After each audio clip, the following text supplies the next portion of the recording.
Welcome to the Daily Tanya. Today is Monday, the 19th day of Iyar, 34th day of the Omer. Let's begin with tzedakah. Gedola tzedakah, shemekareves es hageula. Tzedakah brings Mashiach closer. And we continue chapter 49. The Alter Rebbe talks about the reciprocal love that we have towards Hashem. And he explained that when we say the blessings before the Shema, and we say Shema Yisrael, Hashem Elokeinu, Hashem Echad, God is one. Ve'ahavtas Hashem Elokecha, we should love Hashem with all your heart, with all your soul, with all your might, that you should be ready to give everything to Hashem.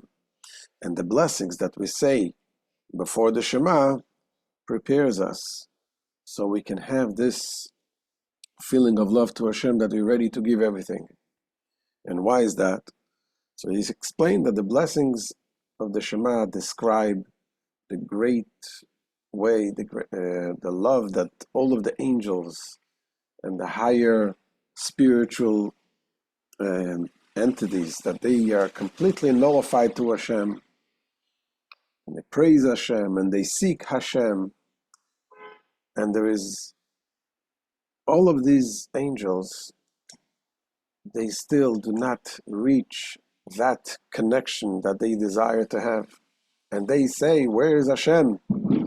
Where is Hashem found? In the earth, where the people are, where we can do the Torah mitzvahs. That is the first blessing of the Shema, that describes all of these great levels of these angels, and the sun and the moon and all of the heavenly hosts, that they all praise Hashem. And today the Alter Rebbe explains the second blessing of the Shema, that after understanding how great the angels are, how high, how holy, and how connected they are to Hashem, how much they try to be connected, we say in the second blessing about the love that Hashem has to us Jewish people in this physical world. And he calls it the Ahavas Olam, the love, the eternal love. That's how we say the second blessing. It begins, Ahavas Olam Ahavtanu Hashem Elokeinu. You loved us, an eternal love. God, our God. And Alter Rebbe explains this blessing in a way that after that Alter Rebbe's explanation, we have a whole different understanding what these words mean. The word Ahavas Olam means eternal world, but also means the love of the world. Meaning, his love led to create this world. That the love for us, the love that he wants us to be connected, led to create a concept of world. What is world? The word olam in Hebrew comes from the word he'elem, which means concealment. That Hashem contracted his light, it concealed his light. He went through so many contractions, as we learned yesterday, many contractions, millions of contractions of levels, in order to create us, in order to have us. And Hashem loved us to the point that he wants to connect with us. And how do we do it? By unifying with Hashem through Torah, through mitzvahs. So let's see inside what the Alter Rebbe explains. Here's the Alter Rebbe. Ve'achar kach, bracha shniya. After we say the first blessing of the Shema, the Yotzer Oyer, creating the light and the angels and so on, then follows the second blessing, which declares God's great love of the Jewish people. So notwithstanding the lofty service and subjugation of all the heavenly angels, God saw fit to set them all aside, as it were, choosing instead to delight in the service of his people. This blessing begins, Ahavas Olam Ahavtanu Hashem Elokeinu. That's the way the blessing begins. Avas olam aftanu Hashem Elokeinu k'loyma sheiniach kol tzavo ma'ilo akdoshim. You say, Lord our God, you have loved us with everlasting love. That's the literal translation of Avas olam. It means everlasting love. That is to say, that he set aside all the supernal holy hosts, the heavenly angels, for they are not the ultimate intent of creation.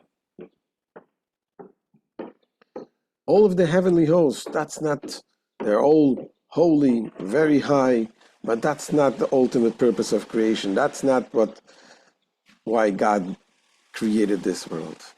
Vehishra shchinasa yaleinu liyasnikra elikeinu k'mo elokei Avram chulu k'niskalel. And he caused his Shechina to dwell upon us, the Jewish people, so that he be called our God. We say Hashem Elokeinu, our God, in the same sense that he's called the God of Abraham, as explained earlier. Earlier in the Tanya, we explained that Hashem is called, but in the prayer we say Elokei Avram, God of Abraham, God of Isaac, God of Jacob. What does it mean, God of Abraham, Isaac, and Jacob? It means that they nullified themselves completely towards Hashem. And they had no other will, nothing in their will, in their mind, except doing God's will. Their will was completely nullified. We called it as a chariot. They became like a chariot to Hashem, just like a chariot does not have its own wheel. It goes where the rider takes it. The same thing, our fathers transformed themselves to the point that they became completely nullified to Hashem. So we are saying Hashem gives us this opportunity that he becomes our God.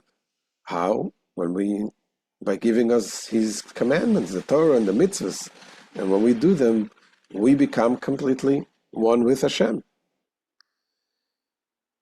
So God went through all of this contractions of his great light to create a physical, corporal world.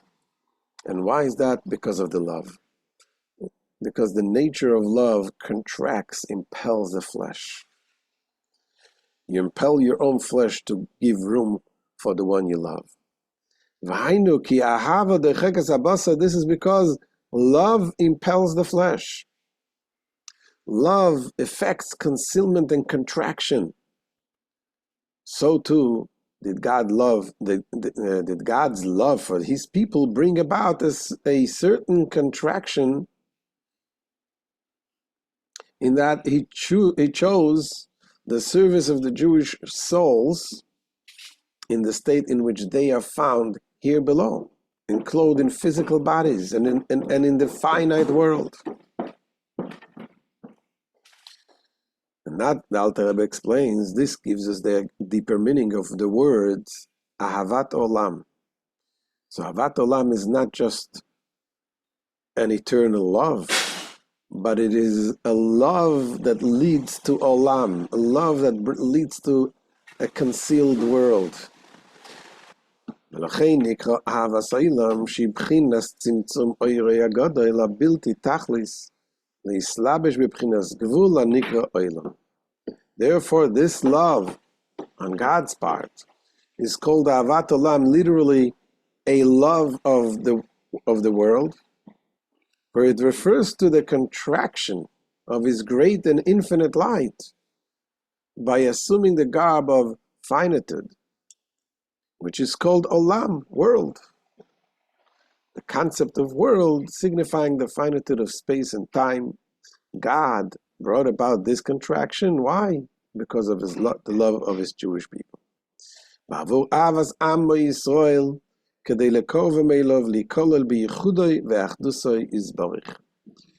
the sake of his love of his people Israel, in order to bring them near to him, that they might be absorbed into his blessed unity and oneness through Torah and mitzvahs. Now the Alter Rebbe goes on to explain the other sentence in this blessing, the second blessing of Shema, when we say that God loved us, chemla gdoila v'seira, that he had exceedingly abounding compassion. What does it mean? Exceedingly abounding compassion. So he says, chemla gdoila, Hashem, God's creating anything, all the worlds, comes out of his compassion. But the compassion that he showed us is exceedingly greater than compassion that he showed all the other spiritual holy worlds and angels and everything. Because the ultimate revelation was to us.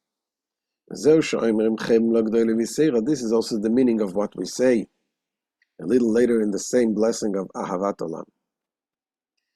And in connection thereto, we say exceedingly abounding compassion, meaning more than you have bestowed upon others, have you bestowed upon us.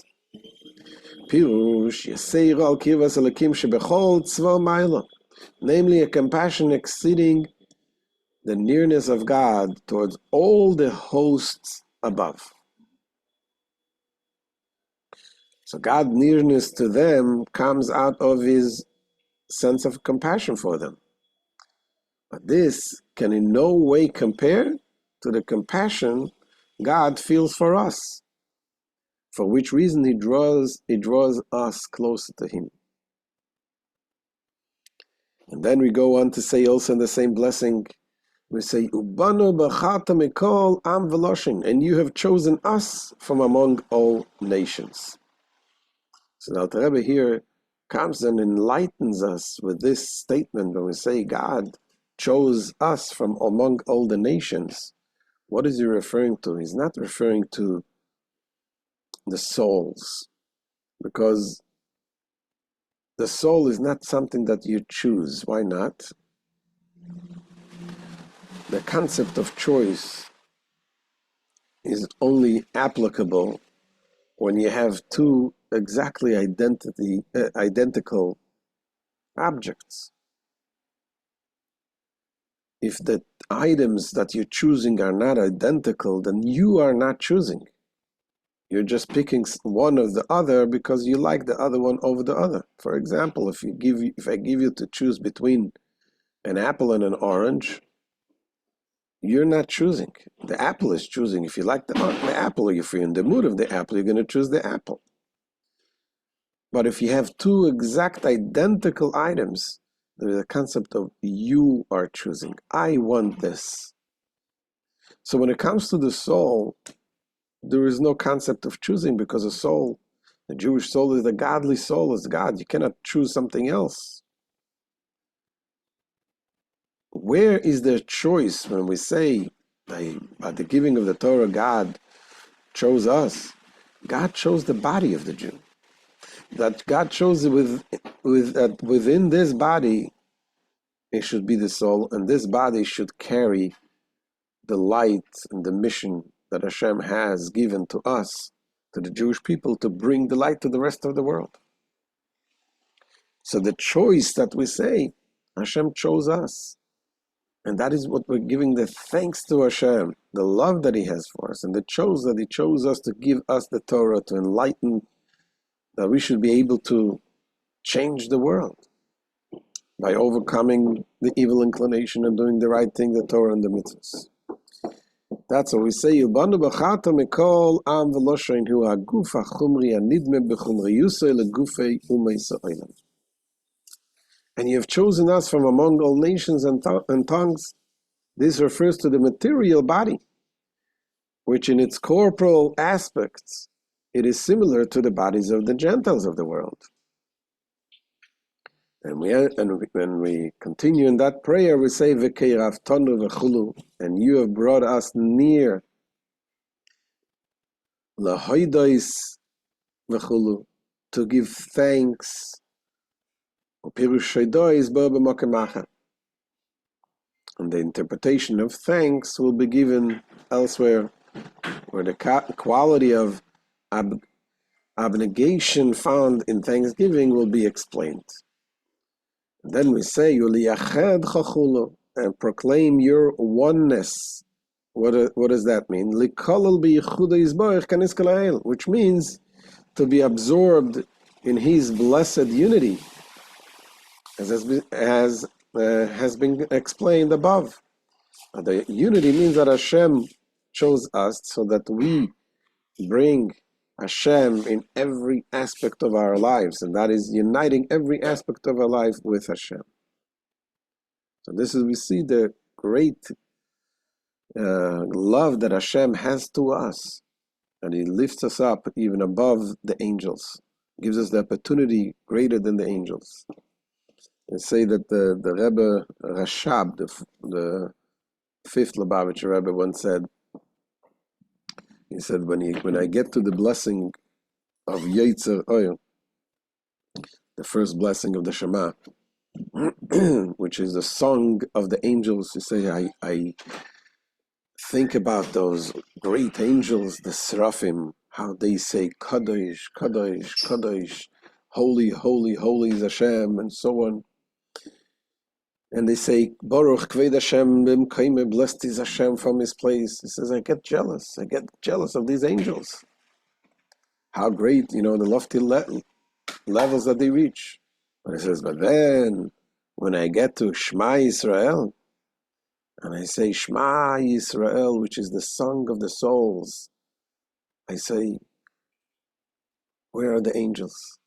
They are nowhere to be found. Why? Chassidim explained that this is the difference between the souls and the angels. Angels are considered stationary, omdim. They stand in one place. Whatever, the way God created them, that's where they stand. But the neshamas, the souls of the Jewish people, those are entities that are called mehalchim. They are walking. They are constantly progressing, able to go out of themselves and to connect to the higher and higher and higher to Hashem. So yes, on one hand, angels have whatever they have in a revealed manner. They feel, they sense godliness, but yet they are very limited. They realize, where is the greatness of Hashem? Where is Hashem? He's found right here with us. And that is the blessings we say before Shema, as the Alter Rebbe will continue tomorrow, and this leads us to feel a reciprocal love, that we should do the same for Hashem, just like Hashem contracted His life and for the sake of the love that He has to us. The same thing, the love that we reciprocate to Hashem should lead us to take away a little bit from our desires, and do what Hashem wants. At the end of today's shir, we'll see Him with Hashem tomorrow. Have a wonderful day.